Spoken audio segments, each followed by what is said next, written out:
Hello বন্ধুরা, আজকে চলে আসলাম নতুন আরও একটি টপিক নিয়ে। তো কীভাবে বেল আইকন আপনার নিজের নামে বা নিজের লোগো দিয়ে বা চ্যানেলের যে লোগোটা আছে এই লোগোটা দিয়ে কীভাবে তৈরি করবেন। তো চলুন দেখে আসি, খুব সহজেই তৈরি করতে পারবেন। প্রথমে আমরা ক্যাপকাটটি ওপেন করব। তো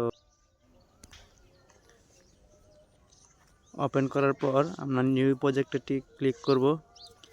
ক্লিক করার পর ফটো থেকে একটা গ্রিন স্ক্রিন ফটো আগের থেকে ডাউনলোড করে রাখবেন। গ্রিন স্ক্রিন ফটোটা আমরা নিয়ে নিলাম। তো নেওয়ার পর গ্রিন স্ক্রিন ফটো নেওয়ার পর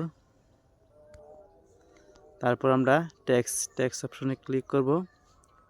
ক্লিক করার পরে এখানে লিখব সাবস্ক্রাইব বাটন লেখার পরে দেখেন অনেকগুলা সাবস্ক্রাইব বাটন বেল আইকন সহ আসছে। তো এখান থেকে একটা যে কোনো একটা নিয়ে নিব। নিয়ে নেওয়ার পর জুম করে যদি বড় করতে চান বড় করে নেবেন।